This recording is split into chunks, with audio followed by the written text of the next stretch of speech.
Shin Megami Tensei 5 sucks.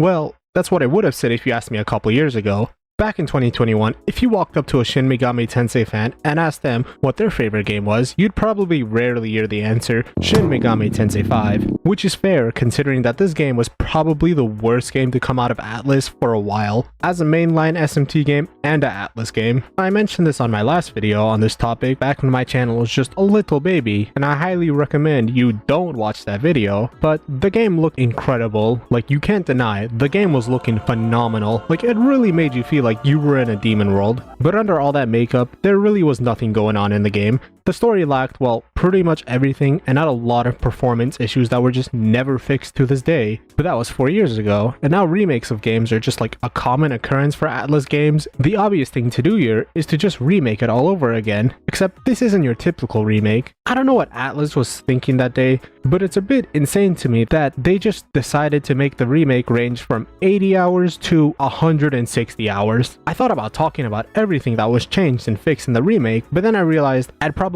like to not have carpal tunnel by the age of 21, so I think I'll just cover the important changes and a bit of extra stuff in this video. There will be a moderate amount of spoilers, so if you haven't played it yet and are looking to play this game, this is your chance to click off the video before I ruin your experience for this game. Before we get into this video though, if you do like what you see here today, why not like, comment, and subscribe to catch more slop like this. Let's up those numbers! With that out of the way, let's move on to the rest of the video. So, contrary to what you see on the internet, this game is not really an 8 out of 10. In my opinion, it's at best a 6.5 out of 10. The story really killed it for me when it came to this game. I'm going to be honest, as someone who's played a lot of Atlus games over the years, SMT or non-SMT related, this game honestly beats all of them in terms of gameplay and world building. But when it comes to the story, this game really shits on it. The story was such a letdown in my opinion. The characters are some of the most bland characters I've seen in a while, which is really hard to beat considering the characters we got in Nocturne, and it doesn't help that we're forced to deal with them for 80 hours. And you think in this time something would happen, but no, these characters go through no changes at all and learn nothing from everything going around them. However, there is one character who really stands out from the crowd here, and his name is Dazai, a character who actually has personality, and a character we can understand and like, a character who I actually really liked having around with me during the game. All until the end, where this guy goes through, I shit you not, the fastest character growth of all time. And I wish I could say it made his character more likable, but no, it actually killed it.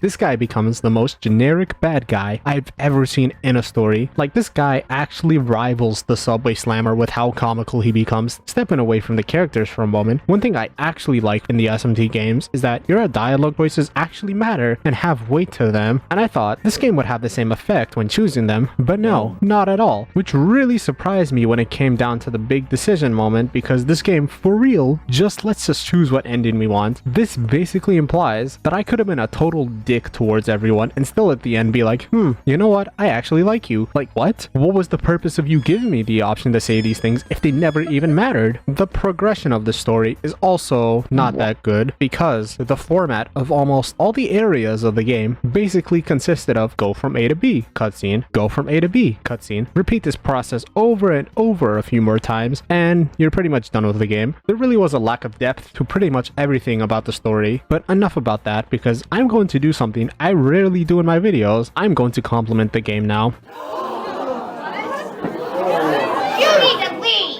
If you look at everything else the game has to offer, the game is actually Michelin star level good. This game actually does the demon world justice. Like, I've never truly felt like the demons were powerful, or better yet, likable in all the games I've played. But for this game, it really makes you feel like if you get caught by some of the demons in the area, you're fucked. Another thing I'd also like to add about the open world is that demons are more likable than the main characters, some for alternative reasons. Unfortunately, it seems your timing was a tad off. but mostly because they have more personality than the people we're supposed to like. For example, there's this one quest where you meet a cat demon who wants fish from a cold place, and on the way here, you notice the building being much colder than the others, so naturally, you walk in and boom, demon fight time.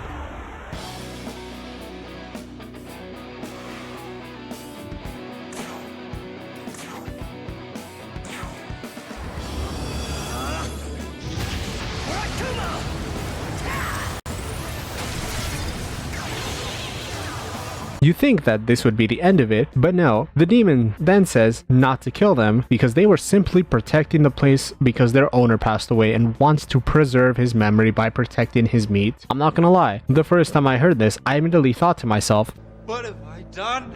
and then the game gives us the option to kill him or spare him, and so I killed him.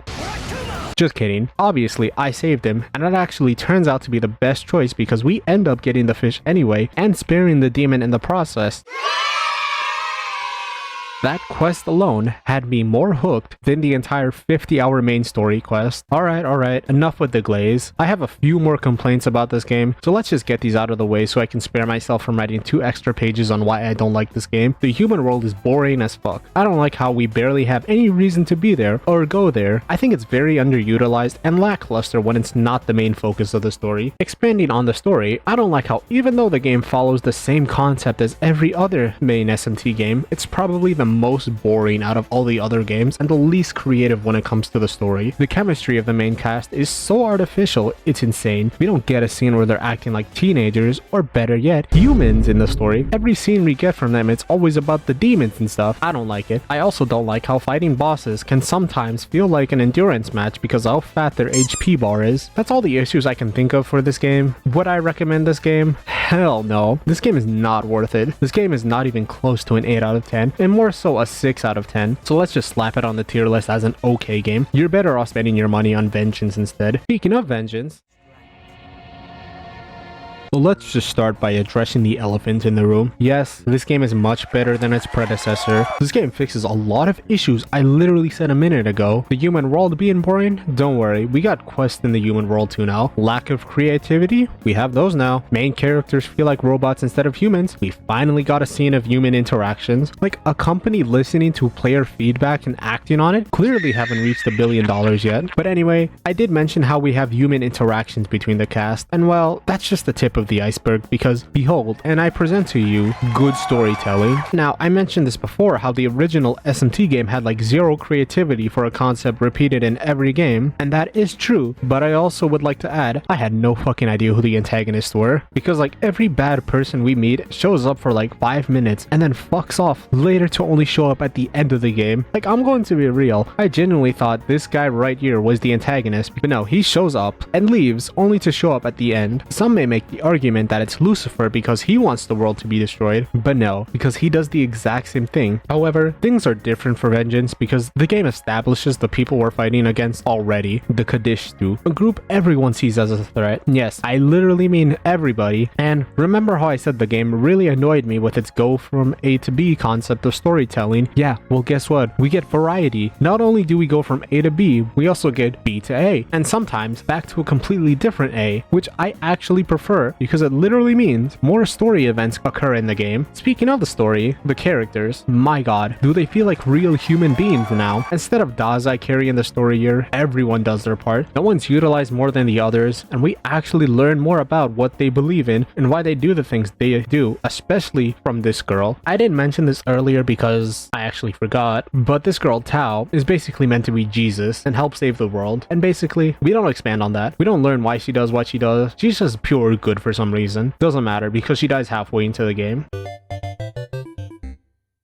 But in Vengeance, we actually stick with her for almost the entire game and learn a lot about her, to the point I actually ended up liking her a lot more than I did in the original. Also, since this is an Atlus remake, we can't not talk about the new waifu added, Yoko Hiromine, a character constantly clashing against Tao when it comes to ideology. I'm not going to spoil what happens to these two at the end, but I'm just going to say that their relationship with each other was probably the best thing to come out of this game, even to the very end. But enough about that. Yuzuru Atsuta, a guy I really did not care about in the last game. If I could describe him in short, he's basically the equivalent of that anime glasses meme. Dude really showed up and served zero purpose even to the end, but now he serves a lot more purpose in the story. Now this is going to be a shocker if you haven't played this game, but he has a sister and he really cares about her. I know that doesn't sound like a big deal, but I had no idea he cared about his sister at all, because the first time his sister is kidnapped, he's like upset, but kind of more like someone kicked their toy over in the sandpit level upset. And you think he would make sure he doesn't have to go through that again, but no, because that happens again, and this guy is nowhere to be found. Like, brother of the year right here. But in vengeance, this guy really cares for his sister, to the point he's even willing to fight his friends to get his sister back. And just wait, it gets even better. We find out that his sister is kidnapped again, and you think that he won't show up again, but no, he shows up, and not just him, the whole gang does. Finally, some good fucking writing, a reason to like Atsuta more, and another reason to solidify the group's bond with each other, making it even more heartbreaking when everyone dies. Wait, what? Yeah, so unfortunately, we actually failed the first time trying to stop the Kadishu from destroying the world, and the whole gang dies. Well, that's actually a lie. Two of them die, and Dazai turns evil, which I think is done better here, but overall, not the best. I wish there was a scene or two more of giving Dazai a reason to turn evil, but like, I'll take whatever I can get. Alright, I think I've talked about the story enough. Let's talk about everything else. Does the game improve the map much? Well, besides the obvious, not much new was added, but hey, I ain't complaining. If it ain't broke, don't fix it. Overall, I really can't see much bad things in this game. It's either really good or okay, and it's very clear the devs listened, so I think putting this on the tier list, this one's pretty good. Considering this game was released in between Persona 3 and Metaphor, I have a lot of faith in the next Shin Megami Tensei game.